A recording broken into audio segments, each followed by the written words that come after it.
আসসালামু আলাইকুম সবাইকে। কেমন আছেন আপনারা? নিশ্চয়ই ভালো।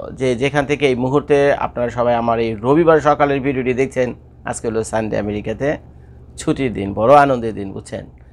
সারা সপ্তাহ আমাদের গরুর মতো কাজ করতে হয় আমেরিকাতে। তো যখন রবিবারটা আসে তখন শান্তি আর শান্তি বুঝছেন। মন ভরে একটুখানি ঘুমাই 10টা-11টা পর্যন্ত। তারপরে সবাই একসাথে বসে খাই। তারপরে সারাদিন ঘুরি ফিরি, এদিক ওদিক গাড়ি নিয়ে যাই। তো এটা আমাদের জন্য বিরাট একটা আনন্দের দিন। শুধু আমার জন্য না, আমেরিকাতে যারা থাকে বিশেষ করে রবিবারটা সবার জন্য একটা আনন্দের দিন। কারণ এই দেশের মানুষ হলো কঠোর পরিশ্রমী। এখন আপনারা বাংলাদেশের মানুষের খুব একটা পরিশ্রম করেন না, তো আপনাদের জন্য রবিবার কি আর সোমবার কি, ওই সারা সপ্তাহের দিনগুলো আপনাদের কাছে একই রকম। তো যাই হোক, যে কারণে আজকে ভিডিওটা করার সেটা হলো ব্রহ্মা চালানি। তো ব্রহ্মা নাম শুনে বুঝতে পারতেছেন উনি একজন ভারতীয় বংশোদ্ভূত। চালানি থেকে পাইছে আমি জানি না, যেহেতু উনি জাপান থাকেন, সম্ভবত জাপানের যে জাপানে কি চ্যালনবিল নাকি না, ওটা তো রাশিয়াতে। তো যাই হোক, এই চ্যালনি নাম থেকে পাইছে কে জানে। তো ওনার পুরো নাম হলো চালানি আর কি। উনি একজন গবেষক, উনি একজন লেখক, উনি একজন সাংবাদিকও বটে। সাংবাদিক বলা যায় না, মানে ওই লেখক বিভিন্ন জায়গায় আর্টিকেল লেখে। তো বাংলাদেশ সম্পর্কে অত্যন্ত খারাপ একটা আর্টিকেল লিখে সারা দুনিয়াতে এখন আলোচিত সমালোচিত। বাংলাদেশ সম্পর্কে একটা খারাপ আর্টিকেল লেখা উনি সারা দুনিয়াতে এখন আলোচিত সমালোচিত। আর্টিকেলটা কি? তো উনি বলছে বাংলাদেশ নাকি সাউথ এশিয়ার টাইম বোম। চিন্তা করতে পারেন ভাই, এই হেডলাইন দেখে আমারও গায়ে লোমটোম গাড়ে গেছে। আমার গায়েরও লোমটম খাড়াই গেছে। এর কারণ হলো বাংলাদেশ সম্পর্কে যখনই কোনো ভয়ঙ্কর বা খারাপ কিছু শুনি, তো যে কোনো বাংলাদেশি পৃথিবীর যে প্রান্তে থাক না কেন, তার শরীরে যদি এক বিন্দু বাংলাদেশি রক্ত থেকে থাকে, তাহলে সে বাংলাদেশে যে কোনো মন্দ নিউজ একেবারে সাথে সাথে লুঙ্গি উঠে তারপর পড়বে, সাথে পড়বে। তো আমি পুরো নিউজটা ওপেন করলাম। সেই নিউজটা করা হয়েছে হলো, যে সোর্স ছিল নিউজে সেটা হলো দি জাপান টাইমস। তো দি জাপান টাইমস, এখন দি জাপান টাইমস বুঝতে পারছেন জাপান থেকে করা। তো এখন যদি ইন্ডিয়া থেকে কোনো আলতু ফালতু অনলাইন পোর্টাল বা নিউজ এজেন্সি করতো, তাইলে না হয় তাহলে বাদ দিতাম বুঝছেন, ভুয়া বক্কর বেলা চালাই দিতাম। কিন্তু জাপান টাইমস তো ভুয়া বক্কর বা ফালতু হওয়ার কথা না, কিছুটা রিলায়েবিলিটি তো আসি এই নিউজের উপর। তো পুরো কাহিনিটা পড়লাম। তো সেই ব্রহ্মা চালানি তার পুরো নিউজের ভিতরে যেগুলো বলছে, কিছু কথা সত্য, কিছু কথা সত্য অস্বীকার করার কোনো উপায় নাই। কিন্তু আরও কিছু কথাবার্তা উনি বলেছে তার এই নিউজে গিয়ে, এই আর্টিকেলে গিয়ে, যেগুলো আসলে উনি বাড়ায় ছাড়ায় রং দেওয়া বলছে বাংলাদেশকে একটা কঠোর ইসলামী রাষ্ট্র হিসেবে সারা দুনিয়াতে দেখানোর জন্য। বাকি যে কাহিনীগুলো উনি করছে, তো আমার কাছে মনে হচ্ছে সেটা। তো এখন উনি ওনার পুরো আর্টিকেলের ভিতরে লিখছে যে শেখ হাসিনার সরকার ষড়যন্ত্রের মাধ্যমে উৎখাত হয়েছে, এটা তার আর্টিকেলের ভাষা। আচ্ছা, যদিও ষড়যন্ত্রের মাধ্যমে উৎখাত হয়েছে, কেউ কীভাবে উৎখাত হয়েছে তা তো আমরা জানি না, তবে আমরা সামনে থেকে দেখছি বা পাবলিক, সাধারণ জনগণ, ছাত্র, স্টুডেন্ট যারা আছে তারা মাইটপিট করে শেখ হাসিনাকে উৎখাত করছে। তো পরে শুনলাম এর পিছনে বলে ষড়যন্ত্র আছে। কথাটা মিথ্যা বলেনি, কারণ এই ইউনূস সরকারই পরবর্তীতে ওই জাতিসংঘে গিয়া বললো ম্যাটিকুলাসলি ডিজাইনের মাধ্যমে বলে সরকার উৎখাত করছে। আর ম্যাটিকুলাসলি ডিজাইন যেখানে আছে সেখানে তার গণবিপ্লব থাকে না, সেখানে তো গণবিপ্লব থাকে না। ম্যাটিকুলাসলি ডিজাইন তো ষড়যন্ত্র, বাংলায় বলি ষড়যন্ত্র, ইংলিশে ম্যাটিকুলাসলি ডিজাইন, ওই ঘুরে পেয়েছে, বিষয়টা এমনই হয়। তো এইটা ব্রহ্মচালানি কথাটা লিখেছেন। তারপর লিখছে যে আশা নিয়ে বাংলাদেশের জনগণ শেখ হাসিনাকে উৎখাত করছে, আর শেখ হাসিনা সবাইকে বদনাম করছে। সে বলছে শেখ হাসিনা দীর্ঘদিন ক্ষমতায় থাকতে থাকতে উনি স্বৈরাচারী হয়ে উঠেছিলেন, উনি একজন ডিকটেটর হয়ে উঠেছিলেন শেখ হাসিনা, এবং ভোটাভুটি ধারে কাছে উনি ছিলেন না, যা মন চাইতো তাই করতো, এবং আমলিক দুর্নীতি লুটপাট করে দেশকে খোকলা বানায় ফেলছিল বুঝছেন, এগুলো তার ভাষা। তো এখন সেই শেখ হাসিনাকে যে উৎখাত করলো সারা বাংলাদেশের মানুষজন, এখন ষড়যন্ত্রের মাধ্যমেই করুক বা বিপ্লবের মাধ্যমে গিয়ে করুক, উৎখাত হয়েছে। উৎখাত করার পর যে নতুন সরকার আছে, সেই সরকারের কাছে সাধারণ মানুষজন ভেবেছিল যে ভালো কিছু পাবে, তাদের ভোটের যে অধিকার ছিল সেটা ফিরে আসবে, তাদের ভাতের অধিকার, ভোটের অধিকার, তাদের জীবনের নিরাপত্তার অধিকার, কাজের অধিকার বুঝছেন, শিক্ষা, চিকিৎসা, এগুলোর অধিকার পুনরায় প্রতিষ্ঠিত হবে। বাংলাদেশ ভালো একটা পথে যাবে, আরও ভালো কিছু করবে। যেহেতু শেখ হাসিনাকে উৎখাত করা হয়েছে, শেখ হাসিনা তো খারাপ, শেখ হাসিনা যে খারাপ কাজগুলো করছে সেটা পুনরায় করার জন্য বা তার চেয়ে বেশি করার জন্য নতুন কোনো সরকার তো সাধারণ জনগণ আনেনি। কথা তো সত্যি, ব্রহ্মচালানি কথাগুলো এইভাবে লিখে যাবে। তো এখন যা ঘটার ঘটছে, তো 1 বছর প্রায় হয়ে গেছে, এখন মানে 11 মাস 12 মাস চলতেছে, শেখ হাসিনা সরকার চলে গেছে। তো 11 মাস 12 মাসের মাথায় গিয়ে উনি যে আর্টিকেলটা লিখেছেন মাত্র 3 দিন আগে, আমি যতদূর জানি, আমি তো দেখলাম, পড়ছি ওখানে জাপান টাইমসে গিয়ে, পুরো লেখাটা আমি পড়ছি। ওটা তো ইংলিশে লেখা, আমি বঙ্গানুবাদ যেটাকে না বলে নাকি বঙ্গানুবাদ বলেন না আপনারা, বাংলায় অনুবাদ মানে বাংলায় তর্জমা করে আমি আপনাদেরকে বুঝাইতেছি। তো সেখানে গিয়ে লিখছে যে বাংলাদেশ থেকে শেখ হাসিনা চলে যাওয়ার পর মানে বাংলাদেশে যে উগ্র ইসলামী যে সংগঠনগুলো রয়েছে, তো সেগুলো এখন অ্যাক্টিভ হয়ে গেছে। তারপরে জেল থেকে যত সব দাগি আসামি আছে, যারা কিনা ক্রিমিনাল এবং ফেলনিতে ছিল এবং যারা কিনা দীর্ঘদিন ধরে বিভিন্ন অপরাধে সাজা ভুগছিল, কারো যাবজ্জীবন কারাদণ্ড, কারো 20 বছর, কারো 30 বছর, কারো 10 বছর। তো সেই সব আসামিদের টাকা পয়সা নিয়ে সেগুলো থেকে বেশিরভাগ আসামিকে ছেড়ে দেওয়া হচ্ছে।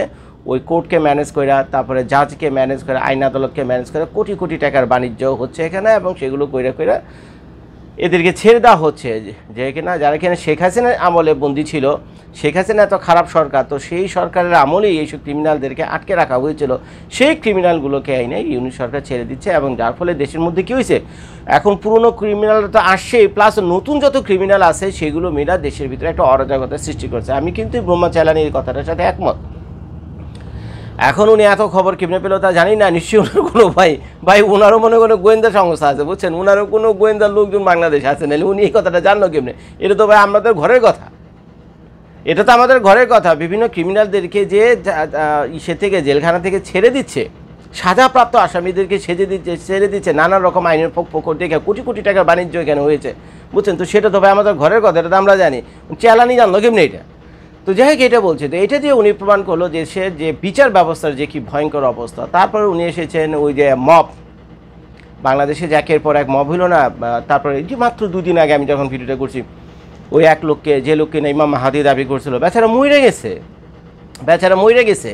তো তার লাশটাকে, বুঝছেন, তার লাশটাকে আপনারা ওই কবর থেকে তুলে ধরে নিলাম সে মক্কা শরীফের আদলে কিছু একটা বানাইছে।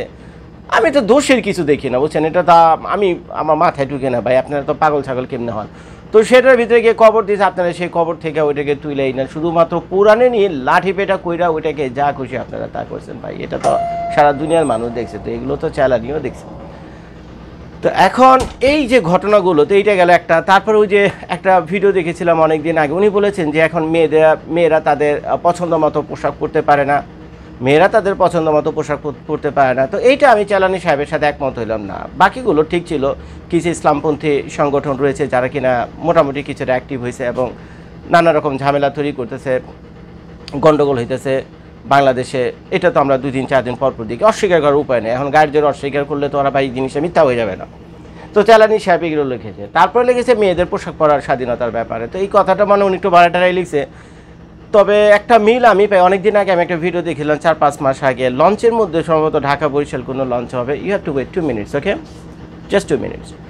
তো এখানে ঢাকা বরিশাল রুটে যে লঞ্চ আছে না, তো সেই লঞ্চে একটা মেয়ে একটা টি-শার্ট এবং জিন্স প্যান্ট পরে উঠেছিলেন। তো দেখলাম সেই লঞ্চের মধ্যে 2-3 জন ছেলে সেই মেয়েটাকে লাঠি দিয়ে পেটাচ্ছে। সেটা দেখে আমার মনে খুব কষ্ট লাগছে, বুঝছেন, সেটা দেখে আমার মনে খুব কষ্ট লাগছে। একটা মেয়ে শুধুমাত্র একটা জিন্সের প্যান্ট একটা টি-শার্ট পরার জন্য আপনারা লাঠি দিয়ে পেটাবেন, এবং আশেপাশে মানুষ হাততালি দিচ্ছিল এবং আরও মারো এগুলো বলছিল। তো এইসব নিউজ যখন আজকাল অনলাইনে হয়, ইউটিউব ফেসবুকে হয়, এগুলো ভাই সারা দুনিয়াতে ছড়িয়ে যায়। তো সেই মেয়েটা তো তার স্বাধীনতা হিসেবে, সে তো একটা স্বাধীন দেশের নাগরিক, বাংলাদেশ সংবিধানও তাকে সেটা বলে, সে তার পছন্দের মতো পোশাকটা পরতে পারবে, যদি না সেটা সংবিধান বা সমাজের বাইরে চলে যায়। তো একটা টি-শার্ট একটা জিন্সের প্যান্ট তো আর এইটার বাইরে চলে যায় না, এটা আমার ব্যক্তিগত মতামত। তো সেই ঘটনাটাকে কেন্দ্র কইরা তো বহুত কাহিনী হয়েছে, তো সেইটাও নিয়ে নিউজ হয়েছে অনেক, সারা দুনিয়ার মানুষ এগুলো দেখে। তো এইগুলো 2-4টা উদাহরণ দিয়ে উনি প্রমাণ করছে যে বাংলাদেশের মানুষ দেখেন এখন মেয়েরা যে স্বাধীনভাবে চলাফেরা করবে, মেয়েদের পছন্দের পোশাকটা পরবে, সেই পর্যন্ত অবস্থা নাই, তাদেরকে পেটানো হচ্ছে রাস্তায়। তো এগুলোকে ইঙ্গিত দেয় হলো বাংলাদেশ ধীরে ধীরে আফগানিস্তানের দিকে যাচ্ছে। তো আপনারা তো আফগানিস্তানের কাহিনী জানেন, সেই প্রসঙ্গে আমি যাচ্ছি না, তালেবানদের কাহিনীও জানেন। এরপর আসে হলো বাংলাদেশের অর্থনীতি প্রসঙ্গে, এবং যে আছে না সেনাপ্রধান ওয়াকারুজ্জামান সাহেব, সেনাপ্রধানের প্রসঙ্গে। তিনি বলছে বাংলাদেশ মাত্র কিছুদিন আগেও ভালো ছিল, যে বাংলাদেশের সেনাবাহিনীর যে প্রধান বা সেনাপ্রধান বা সেনাবাহিনী যারা ছিল তারা অভ্যন্তরীণ রাজনীতিতে তারা কোনো হস্তক্ষেপ করতো না, মাত্র 10 মাস 12 মাস আগের কথা, বুঝছেন, শেখ হাসিনার আমলের কথা, কারণ এটা একটা নিয়ন্ত্রিত ছিল, এগুলো কিন্তু আমার কথা না, চেলালি সাহেব বলতেছে। তারপরে এখন ভালো মন্দ যা কিছু আছে আপনারা তো কমেন্ট করে জানবেন কোন জায়গায় সে মিথ্যা বলছে কোন জায়গায় সত্য বলছে। তো তারপরে সে বলতেছে যে চলে যাওয়ার পর গত 11 মাসে যে অবস্থা হয়েছে, এখন সেনাবাহিনী সরাসরি সাধারণ পাবলিকের মুখোমুখি দাঁড়া গেছে এবং বিভিন্ন বিষয়ে ছোটোখাটো যত ব্যাপার আছে সেনাবাহিনী ইনভলভ হয়ে গেছে, সেনাবাহিনী যে প্রধান রয়েছে সেও ইনভলভ হয়ে গেছে এবং এটার ইঙ্গিত বহন করে পাকিস্তানের মতো। তো পাকিস্তানে কী হয়েছে, পাকিস্তানে আপনারা জানেন যে একজন বাদশাহ, একজন সুলতান নাকি প্রেসিডেন্ট প্রধানমন্ত্রী আছেন, সরি, পাকিস্তানে কিন্তু একজন প্রধানমন্ত্রী আছেন, কিন্তু পাকিস্তানের প্রধানমন্ত্রীর কাহিনী কি, পাকিস্তানের প্রধানমন্ত্রী চাইতে ক্ষমতার দর কিন্তু পাকিস্তানের যে আসিফ মনির যে সেনাবাহিনী প্রধান রয়েছেন উনি, আপনারা তো জানেন মাত্র এই 1-1.5 মাসও হয়নি আসিফ মনিরকে কিন্তু হোয়াইট হাউসে ওই লাঞ্চ, বুঝছেন, লাঞ্চে চিকেন খাওয়াইছে, ট্রাম্প লাঞ্চে চিকেন খাওয়াইছে ইসেকে, আসিফ মনিরকে, পাকিস্তানের সেনাপ্রধান, উনি কিন্তু পাকিস্তানের প্রধানমন্ত্রীকে ডাকেননি, কি এক অবস্থা।